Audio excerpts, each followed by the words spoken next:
Hello dear students, आज हम लोग वांट ऑफ फैक्टर से रिलेटेड न्यूमेरिकल्स को सॉल्व करने वाले हैं। आइए हम लोग फर्स्ट न्यूमेरिकल को देखते हैं। वांट ऑफ फैक्टर से रिलेटेड न्यूमेरिकल्स। चलिए हम लोग पहले न्यूमेरिकल्स को अच्छी तरह से स्टडी करते हैं। In the determination of molar mass of AB using a colligative property, what may be the value of want of factor if the solute is 50% dissociated? ठीक है, इसमें सॉल्यूट हमारा कौन है बच्चों? A B. और यहां ए बी क्या करेगा? डिसोसिएट, अर्थात ए बी आयंस में टूटेगा। कितना? तो 50%। तो 50% यहां डिसोसिएशन हो रहा है, अर्थात डिग्री ऑफ डिसोसिएशन अल्फा का मान दिया हुआ बच्चों कितना? 50%। हम लोग लिखते हैं given degree of dissociation alpha equal to 50%। 50% means 0.5। तो अल्फा का वैल्यू हमें मालूम हो गया कितना बच्चों? 0.5। और पूछ क्या है? What may be the value of van't Hoff factor. अगर सॉल्यूट 50% डिसोसिएट करेगा तो वांट ऑफ फैक्टर का वैल्यू क्या होगा? यानी asked I equal to what, हमें पूछा जा रहा है कि आई का वैल्यू कितना होगा। मुझे लगता है आप लोग इसको चुटकी में सॉल्व कर सकते हैं। अगर हमारे स्टूडेंट सॉल्व करते तो क्या करते? तो सर सबसे पहले जो सॉल्यूट है उसको डिसोसिएट कराते। ये भी हमारा सॉल्यूट है बच्चों, आपने इसको क्या करा? डिसोसिएट कर दी, ए प्लस में और बी माइनस में। क्लियर? अब वही रूल जो आपने थ्योरी में स्टडी करी थी। इनिशियल मोल लेंगे बच्चों, यहां t इक्वल टू 0। बोलो यहां कितना मोल यूज करेंगे? बोलो बोलो बोलो, कितना मोल? 1 मोल। और शुरुआत में ये 0 0। Moles at equilibrium. अब हम लोग क्या करते हैं बच्चों? मान लेते हैं कि 1 मोल में से कितना मोल डिसोसिएट किया? कमेंट करो। 1 मोल में से कितना मोल डिसोसिएट किया? अल्फा। 1 में से जब अल्फा डिसोसिएट कर जाएगा तो बोलो कितना बचेगा? तो सर 1 माइनस अल्फा। और यहां देखो कैटाइन 1 मोल है तो 1 गुना अल्फा अल्फा बनेगा। एनाइन भी 1 मोल तो 1 गुना अल्फा अल्फा बन गया। That's all. ये हुआ डिसोसिएशन से पहले, ये हुआ बच्चों डिसोसिएशन के बाद। After dissociation, before dissociation. Before dissociation क्या होता है मेरा? Calculated value. और आफ्टर डिसोसिएशन क्या होता है मेरा बच्चों? Observed value. अब आप कहेंगे सर अब मैं सर खुद से इसको प्रेडिक्ट कर सकता हूं, कैसे? तो सर सिंपल है। आई इक्वल टू फॉर्मूला होता है सर क्या? तो sir total number of moles of solute after dissociation. Dissociation के बाद का कुल मोल्स। जब ए बी डिसोसिएट किया तो डिसोसिएट के बाद ए बी की मात्रा इतनी बच गई और कैटाइन और एनाइन इतनी बन गई। तो आफ्टर डिसोसिएशन का ये केस हुआ। तो डिसोसिएशन के बाद का कुल मोल्स आपने फॉर्मूला स्टडी करा है। I equal to total number of moles of solute after dissociation upon total number of moles of solute before dissociation। चलिए आफ्टर डिसोसिएशन टोटल मोल्स कितना होगा? तो sir 1 minus alpha plus alpha plus alpha upon total moles before dissociation तो 1। Clear. अब देखो minus alpha plus alpha cancel, तो I equal to आया बच्चों 1 प्लस अल्फा। चलिए आसान है, 1 प्लस अल्फा आ गया मेरा। अब हमारा I भी आ जाएगा, I इक्वल टू 1 प्लस, और अल्फा कितना है मेरा 0.5, अल्फा के प्लेस पर 0.5, आंसर आ गया बच्चों 1.5। आंसर कितना आसान था, तो कितना सिंपल है।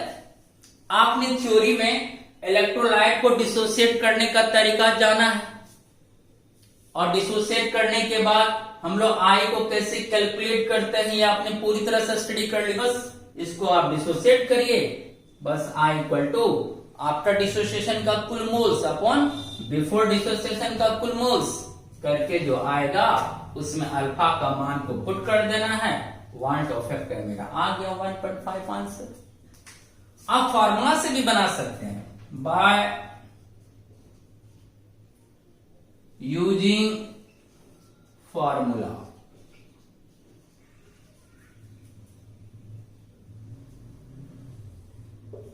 याद करिए, हमने बताया था आपको कि माना कि कोई इलेक्ट्रोलाइट An है, जब वो डिसोसिएट करता है तो क्या बनता है बच्चों Na, यानी आपका n नंबर में यहां फॉर्म हुआ क्या आयंस, या n हुआ आयंस की संख्या। इस पर एक फॉर्मूला आया था, हम इसको ड्राइव तो कर चुके हैं फॉर्मूला को डिसोसिएशन के केस में। क्या फॉर्मूला आया था, alpha equal to I minus 1 upon n minus 1। Dissociation के केस में याद करो, degree of dissociation alpha equal to I minus 1 upon n minus 1, जहां n क्या हुआ बच्चों, बोलो n क्या है, आयंस की संख्या। n हुआ बच्चों total number of moles of ions. इस फॉर्मूला में I आपको पता है वांट ऑफ फैक्टर हुआ, अल्फा डिग्री ऑफ डिसोसिएशन हुआ, और n क्या है, n क्या है आयंस की संख्या है, n हुआ total number of moles of ions. तो अभी अगर हम इसी प्रॉब्लम को इस फॉर्मूला से सॉल्व करें तो आसानी से हो जाएगा। देखो अल्फा, तो अल्फा का वैल्यू कितना 0.5, I निकालना है बच्चों I माइनस 1 अपॉन n क्या है बच्चों total number of moles of ions. तो अभी अभी जो आपने AB को ब्रेक किया था तो 1 मोल कैटायन में प्लस 1 मोल एनायन में ब्रेक हुआ, तो total number of moles of ion कितना हुआ, तो सर 1 मोल कैटायन 1 मोल एनायन, तो 1 प्लस 1 इक्वल टू 2। तो इस सूत्र के अनुसार यहां हमारा बच्चों इलेक्ट्रोलाइट क्या था, AB था, AB टूटा A प्लस में B माइनस में, ये हमारा आया 1 मोल, ये भी हमारा आया 1 mole. It implies that n equal to आया 1 plus 1 equal to 2। Clear. Total number of moles of ions 1 mole plus 1 mole equal to 2। तो n के प्लेस पर क्या बैठाएंगे बच्चों 2 माइनस 1, तो 0.5 इक्वल टू I माइनस 1। आसान है। अब 2 माइनस 1 1, तो यही रह जाएगा बच्चों। अब बताओ I क्या हो जाएगा, सर I इक्वल टू आ जाएगा 0.5, अब माइनस 1 इधर आ जाएगा, तो 0.5 प्लस 1 इक्वल टू 1.5 आंसर। तो फॉर्मूला से भी सॉल्व हो सकता है, लेकिन फॉर्मूला अगर आप भूल गए तो फिर आपका कैलकुलेशन बिल्कुल गलत हो जाएगी, आप कैलकुलेट नहीं कर पाएंगे। हमने इसलिए क्या कहा था, फॉर्मूला रटने की कोई जरूरत नहीं, हम लोग ऑलरेडी थ्योरेटिकल व्यू से आई को कैलकुलेट करने के लिए जानते हैं, एकदम सिंपल। मुझे उम्मीद है कि इस प्रॉब्लम को समझने में या खुद से भी सॉल्व करने में आपको कोई परेशानी नहीं होगी। क्लियर?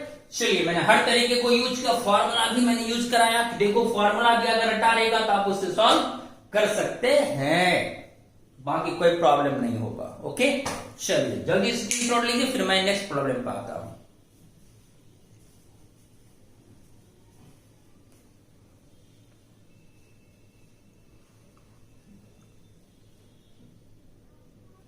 चलिए अब हम लोग नेक्स्ट प्रॉब्लम पर आते हैं। आइए जानते हैं इस प्रॉब्लम से हम लोग क्या समझते हैं। एन इलेक्ट्रोलाइट ए बी, चलिए फिर कोई इलेक्ट्रोलाइट है बच्चों, कौन? ए बी, इज 50% आयोनाइज्ड, और जो इलेक्ट्रोलाइट है वो आपका डिसोसिएट हुआ, आयोनाइज्ड हुआ कितना? 50%। ठीक, तो इतने तक पढ़ने के बाद ये तो समझ में आती है कि डिग्री ऑफ डिसोसिएशन या आयोनाइजेशन हमें दिया हुआ बच्चों 50%। तो degree of dissociation alpha equal to 50%, 0.5 हो गया। 50/100 0.5 अल्फा का वैल्यू हो गया। इन एक्वस सॉल्यूशन, और जो हमारा इलेक्ट्रोलाइट ए बी है वो डिजोल्व है बच्चों किसमें? वाटर में, बिकॉज यहां एक्वस सॉल्यूशन इंडिकेट है। तो calculate the freezing point of 1 molar aqueous solution. तो हमें फ्रीजिंग पॉइंट को प्रेडिक्ट करना है, किसका? सॉल्यूशन का। देख के लिखा हुआ freezing point of 1 molar aqueous solution. हमें एक्वस सॉल्यूशन का फ्रीजिंग पॉइंट को कैलकुलेट करना है। कितना आसान है, खुद भी आप सॉल्व कर सकते हैं। तो 1 मोलर बच्चों, 1 मोलर मीन्स सॉल्यूशन का हमें मोलैलिटी दिया हुआ है, तो लिख देते हैं molality. Molality of solution small m equal to दिया हुआ कितना? 1 मोलर। मोलर मीन्स मोल पर केजी। मोलैलिटी का यूनिट क्या होता है? मोल पर केजी। मोल पर केजी को ही हम लोग स्मॉल m से डिनोट करते हैं। मोलर को ही कहा जाता है मोल पर केजी, या मोल पर केजी को ही कहा जाता है बच्चों मोलर। ठीक, यहां तक सर बिल्कुल आसान लग रहा है। अब हमें प्रेडिक्ट क्या करना है, क्या पूछ रहा है बच्चों? तो सर फ्रीजिंग पॉइंट कैलकुलेट करना है, किसका? सर सॉल्यूशन का। ओके, तो आज हमें क्या पूछा जा रहा है? तो sir freezing point of solution, freezing point of solution TF equal to what? यहां तक क्लियरली आप लोग समझे, कोई कंफ्यूजन नहीं होनी चाहिए। डिग्री ऑफ आयोनाइजेशन अर्थात डिसोसिएशन दिया हुआ 50%, alpha equal to 0.5। Molality of solution 1 molar दिया हुआ 1 मोल पर केजी, और हमसे पूछा जा रहा है बच्चों फ्रीजिंग पॉइंट ऑफ सॉल्यूशन। और सॉल्यूशन का फ्रीजिंग पॉइंट को हम लोग डिनोट करते हैं किससे? TF से। हमें प्रेडिक्ट करना है TF equal to what? Clear? और जो सॉल्यूशन है, इस सॉल्यूशन में सॉल्वेंट कौन है बच्चों? वाटर। सॉल्यूट AB है और सॉल्वेंट वाला वाटर। वाटर का KF वैल्यू बोलो, मैंने लिखाया था KF फॉर वाटर। मैंने कहा था वाटर का KB और KF वैल्यू आपको याद रहना चाहिए। तो बोलो कोई, अगर किसी को याद है तो कमेंट कर सकते हो, बोलो। वाटर का KF वैल्यू मैंने कितना लिखा है? तो सर 1.86 केल्विन केजी पर मोल। यूनिट निकालने के लिए भी मैंने सिखाया था। सारा स्क्रिप्ट बयां हो गई। अब तो चुटकी बजते न्यूमेरिकल सॉल्व हो जाएगी। चलिए पहले हम लोग यूज ही करते हैं फॉर्मूला। बताओ बच्चों, del T F depression in freezing point, del T F equal to क्या फॉर्मूला होता है sir? I into K F into M. कोई भी फॉर्मूला आई के साथ अब हम लोग यूज करेंगे। तो del T F equal to क्या होता है बच्चों? I into K F into M. Clear है? अब हमें के एफ वाटर का मालूम है, एम वह मोलैलिटी जो डायरेक्ट हमें पता है, बस आई मालूम नहीं है तो आई हम लोग कैलकुलेट कर लेते हैं। ए भी अभी से पिछले सवाल में भी 50% आयोनाइज्ड हुआ था, तो आई का मान 1.5 आया था, यहां भी वही आएगा 1.5 आई का वैल्यू। चलिए हम लोग कैलकुलेट करते हैं। ए भी मेरा इलेक्ट्रोलाइट है, राइट? ये डिसोसिएट कर गया, टूट गया ए प्लस में बी माइनस में। ओके, इनिशियल मोल जल्दी बोलो, 1 मोल, यहां 0, यहां 0। Moles at equilibrium 1 minus alpha. 1 मोल है तो 1 अल्फा, 1 मोल है तो 1 इंटू अल्फा अल्फा। ये हुआ आफ्टर डिसोसिएशन, ये हुआ before dissociation.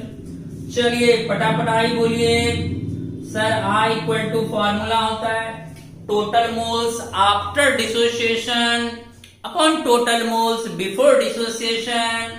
Sir total moles after dissociation होगा sir 1 plus alpha, sorry 1 minus alpha, 1 minus alpha plus alpha upon total moles before dissociation, अर्थात इनिशियल मोल जो होगा वही बिफोर डिसोसिएशन होगा 1। Sir minus alpha plus alpha cancel हो गया, तो I equal to आया सर 1 प्लस अल्फा। क्लियर? और अल्फा का वैल्यू कितना? 0.5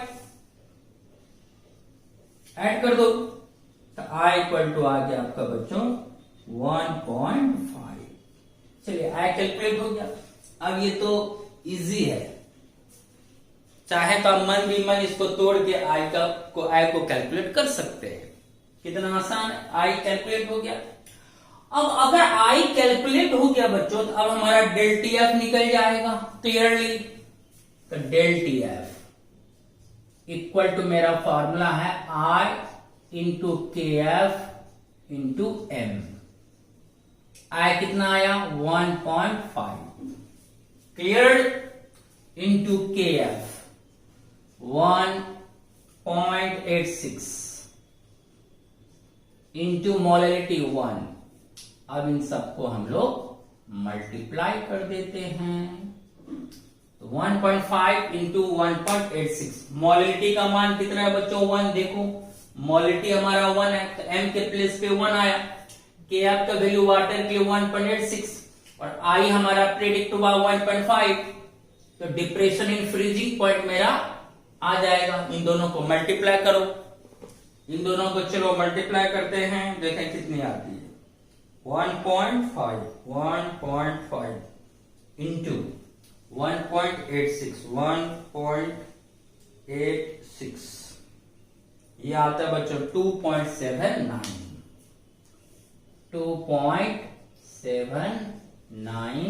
केल्विन आ जाएगा। सारा यूनिट करके केल्विन बचेगा लास्ट में। अब क्या है? डेल टी एफ तो मेरा आ गया, ये निकला मेरा डिप्रेशन इन फ्रीजिंग पॉइंट। अब सवाल है कि हमको मांगा क्या जा रहा था, क्या पूछा जा रहा था? Freezing point of solution. हमको डिप्रेशन इन फ्रीजिंग पॉइंट तो नहीं पूछा, हमें क्या पूछा? हमें पूछा बच्चों freezing point of solution. Solution का फ्रीजिंग पॉइंट क्या होगा? यानी जब आपने वाटर में AB नामक इलेक्ट्रोलाइट को डिसॉल्व कर दी, उससे जो सॉल्यूशन बना उसका फ्रीजिंग पॉइंट क्या होगा? तो हमने R, KF और M की मदद से डिप्रेशन इन फ्रीजिंग पॉइंट तो कैलकुलेट कर ली, लेकिन हमें क्वेश्चन में पूछ रहा है कि फ्रीजिंग पॉइंट ऑफ सॉल्यूशन। तो अब हम लोग क्या करेंगे? Now del T F equal to आपने पढ़ा था बच्चों freezing point of solvent minus freezing point of solution. याद करिए, मैंने श्लोक से बताने की कोशिश करी थी। जब आप इलेक्ट्रोलाइट को डिसॉल्व करते हैं किसी सॉल्वेंट में तो उसका फ्रीजिंग पॉइंट घट जाता है, तो सॉल्यूशन का फ्रीजिंग पॉइंट कम और कंपैरेटिवली सॉल्वेंट का फ्रीजिंग पॉइंट ज्यादा। तो डिफरेंस आता है बच्चों freezing point of solvent minus freezing point of solution. ये फॉर्मूले आपने पहले स्टडी कर चुका है। Del T F equal to freezing point of solvent को हम लोगों ने याद करो क्या माना था, T not F minus freezing point of solution बोलो टी एफ। याद करो ये फॉर्मूला आपने पढ़ा था, del T F equal to T not F minus T F. कितना आसान है। तो हमें प्रेडिक्ट क्या करना है बच्चों, T F freezing point of solution, हमें ये प्रेडिक्ट करना टी एफ। यस, अब तो टी एफ मेरा आ जाएगा। टी एफ को इधर लाओ, माइनस टी एफ को इधर प्लस टी एफ होगा। इधर क्या बचेगा बच्चों, T not F minus del T F. देखो T F freezing point of solution मेरा कैलकुलेट हो जाएगा। टी नॉट एफ चूंकि freezing point of solvent T not F freezing point of solvent हो, सॉल्वेंट यहां कौन है, water, T not F for water. Water कितना पर फ्रीज करता है बच्चों, 0 डिग्री सेल्सियस पे। वाटर का boiling point 100 degree Celsius, water का फ्रीजिंग पॉइंट 0 डिग्री सेल्सियस। तो फ्रीजिंग पॉइंट ऑफ सॉल्वेंट कोई हम लोग टी नॉट एफ बोलते हैं, और सॉल्वेंट यहां कौन है, वाटर। तो वाटर का फ्रीजिंग पॉइंट कितना बोलो, 0 डिग्री सेल्सियस। सॉल्वेंट का फ्रीजिंग पॉइंट खुद से यूज करेंगे कितना, 0 डिग्री सेल्सियस। जैसे आप वाटर का बॉइलिंग पॉइंट खुद से यूज करते हो 100 डिग्री सेल्सियस, और 0 डिग्री सेल्सियस को केल्विन में कन्वर्ट कर लो। इसमें कितना ऐड करोगे, 273। तो 273 प्लस 0 इक्वल टू 273 केल्विन हो गया। बोलो ये बात क्लियर हुई, कोई कंफ्यूजन नहीं है ना। तो freezing point of solvent, solvent कौन है मेरा, वाटर। तो वाटर का फ्रीजिंग पॉइंट आप कितना यूज करते हो, 0 डिग्री सेल्सियस। उसमें ऐड कर दो 273, तो 273 केल्विन हो गया वाटर का फ्रीजिंग पॉइंट, अर्थात सॉल्वेंट का फ्रीजिंग पॉइंट। अब हम लोग टीएफ को कैलकुलेट कर सकते हैं। T F equal to T not F 273 minus del T F, और डेल टी एफ हम लोग ने पहले कैलकुलेट कर ली थी 2.79। अब आपका आंसर आ गया। चलिए 273 में हमें सब्सट्रैक्ट करना है। 273 में हमें सब्सट्रैक्ट करना है 2.79 को। मेरा आंसर आ गया बच्चों 270.21। 270.21 केल्विन, ये मेरा आ गया आंसर। मस्त सवाल था। सवाल को जो समझ जाएगा, जितनी कॉन्सेप्ट हमने आपको पढ़ाया, हर सवाल उस पर सॉल्व होगा, किसी भी लेवल का सवाल क्यों ना हो। चलिए फिर से सवाल को एक बार मैं रिपीट कर देता हूं।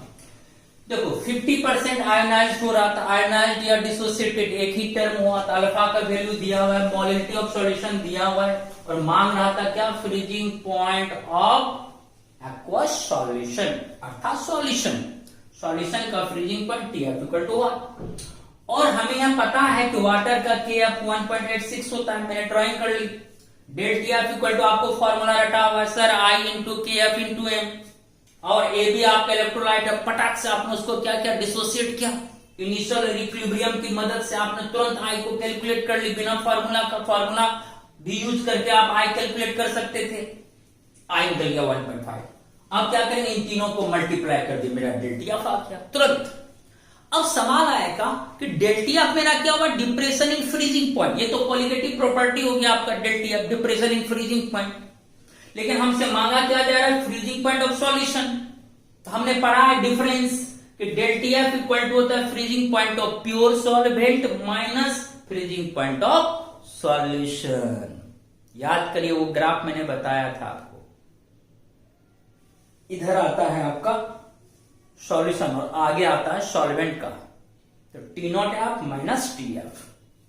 ठीक, अब हमें निकालना क्या, freezing point of solution T F. तो टी एफ इक्वल टू होगा T not F minus del T F. Del T F तो मेरा आ चुका है, टी नॉट एफ क्या होगा, बिल्कुल एकदम आसान है भाई, T not F. T not F है क्या, फ्रीजिंग पॉइंट ऑफ सॉल्वेंट। और सॉल्वेंट इस सवाल में कौन है बच्चों, वाटर। तो वाटर का फ्रीजिंग पॉइंट कितना होता है सर, 0 डिग्री सेल्सियस। उसको केल्विन में कन्वर्ट करो सर, 0 प्लस 273 सर 273 केल्विन। बैठाओ यार, आराम से आपका निकल गया। वाटर का टी नॉट एफ 273 और डेल टी एफ 2.79, सब्सट्रैक्ट करो, देखो टी एफ आ गया। टी एफ आ गया तो यही टी एफ मेरा क्या हुआ बच्चों, फ्रीजिंग पॉइंट ऑफ सॉल्यूशन। जो मांग रहा था वो मैंने आंसर कैलकुलेट करा। कितना आसान है। जो बंदा सवाल को पढ़ के समझ गया, मेरे बताए हुए कंसेप्ट पर उसका हर सवाल सॉल्व होगा। मैंने उतनी हाइट तक आपको कॉन्सेप्ट दी है कि जो भी बंदा सवाल को पढ़ के समझ जाएगा उसका हर सवाल सॉल्व होगा। चलिए इसका स्क्रीनशॉट लीजिए।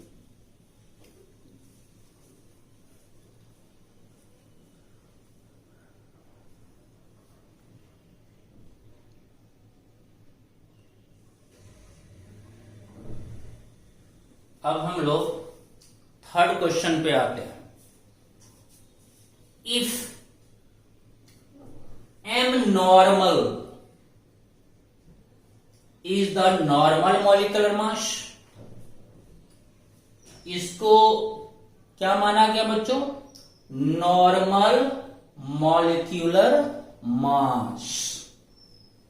And alpha is the degree of ionization of this compound, और इस कंपाउंड का अल्फा हुआ बच्चों degree of ionization. Then the abnormal molecular mass of the complex in the solution will be. Question है बच्चों कि अगर इस कंपाउंड का नॉर्मल मॉलिक्यूलर मास ये हो, एम नॉर्मल माना जाए, तो बताइए इस कंपाउंड का एबनॉर्मल मॉलिक्यूलर मास क्या होगा। यहां एक रिलेशन लाना है कि नॉर्मल मॉलिक्यूलर मास और एबनॉर्मल मॉलिक्यूलर मास में क्या रिलेशन होगा। नॉर्मल मॉलिक्यूलर मास आपको डिजाइन दिया हुआ ये हुआ, तो आपसे पूछ रहा है बच्चों कि इस कंपाउंड का एबनॉर्मल मॉलिक्यूलर मास क्या होगा।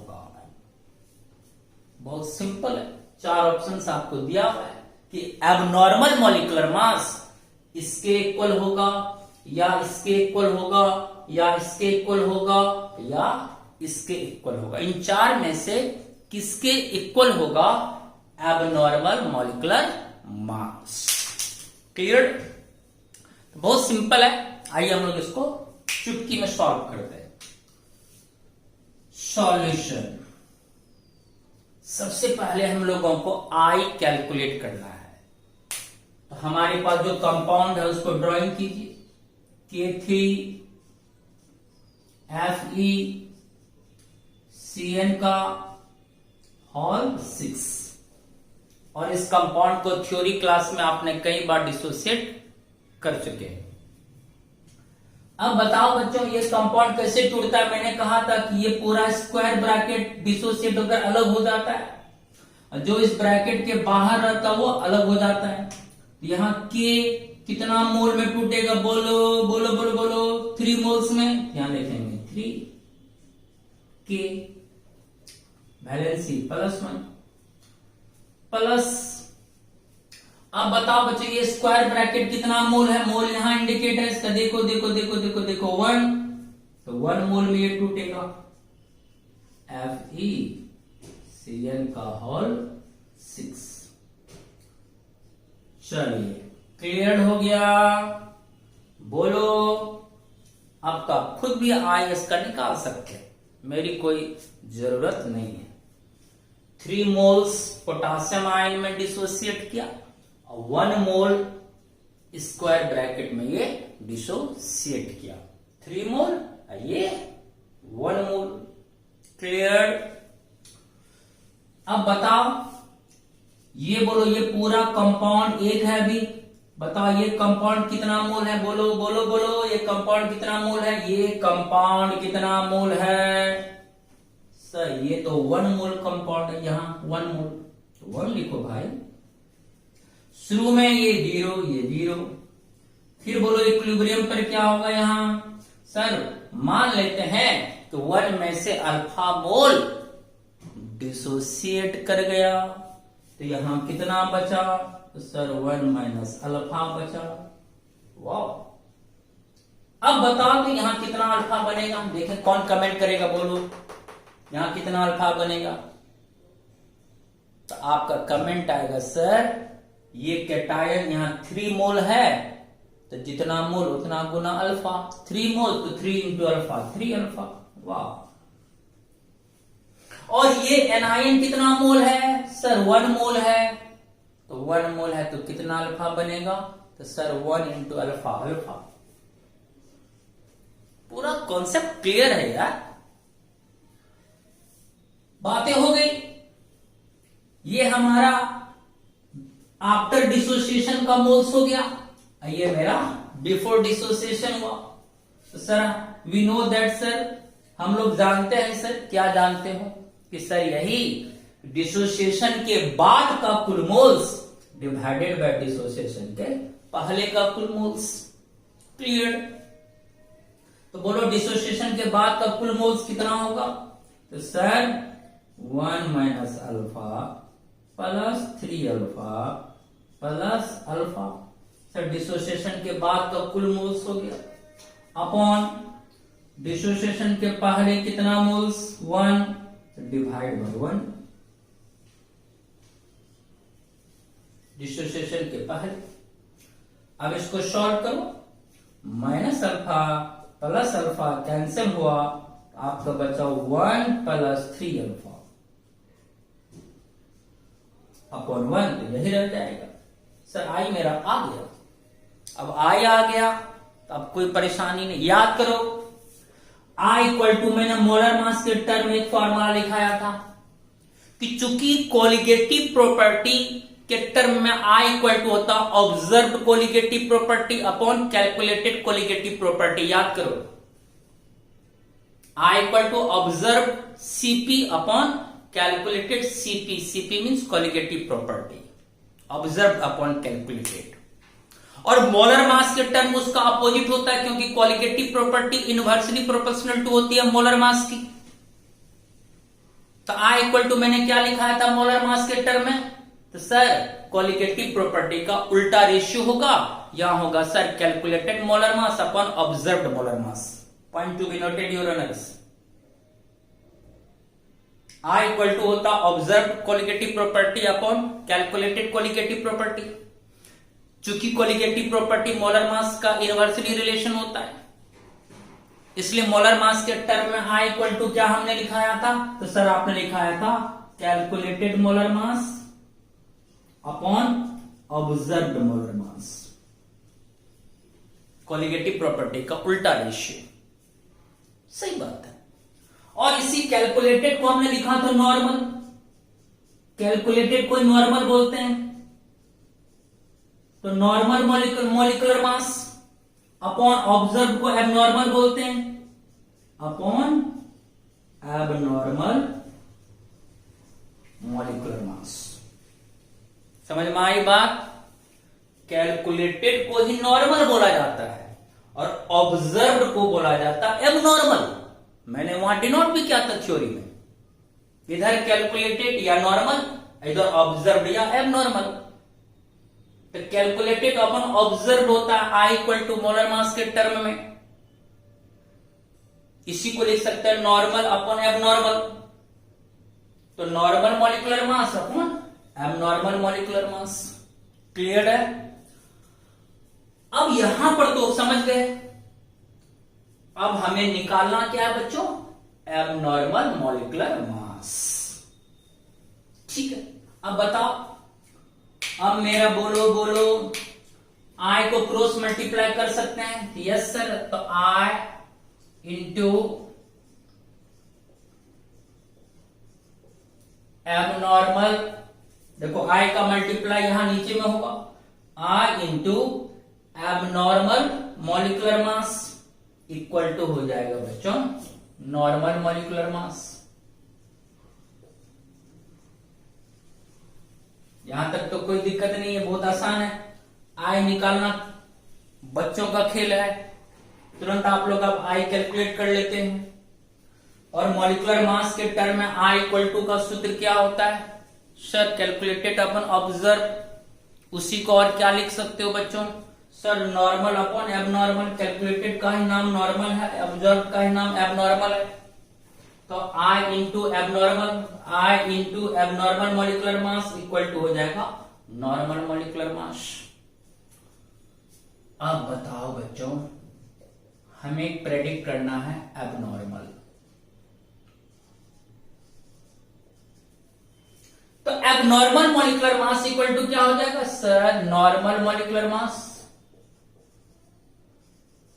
अपॉन आई डिवाइड हो जाएगा। तो abnormal molecular mass equal to normal molecular mass upon I हो गया। आपका आंसर आ गया बच्चों नॉर्मल मॉलिक्यूलर मास अपॉन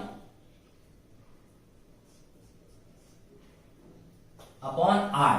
और आई का वैल्यू आपका कितना आया? देखो 1 + 3 alpha, 1 + 3 alpha. Your final answer आ गया बच्चों abnormal molecular mass equal to normal molecular mass. 1 + 3 alpha को ऊपर लेके चले जाओ, 1 + 3 अल्फा का पावर कितना हो जाएगा? -1। देखो कितना आसान है।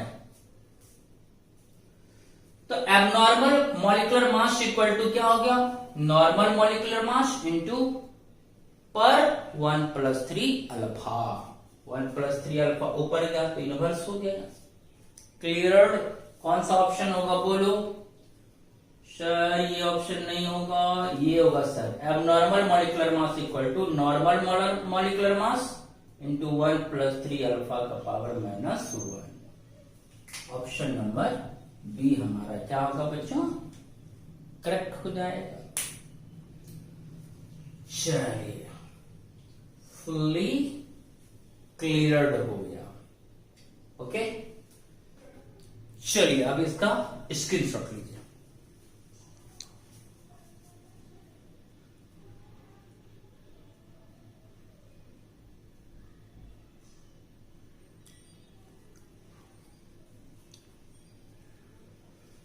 चलिए फिर मिलते हैं बच्चों, फिर और भी अच्छी अच्छी हम लोग न्यूमेरिकल्स को सॉल्व करेंगे नेक्स्ट वीडियोस में। तब तक के लिए बच्चों टेक केयर एंड बाय।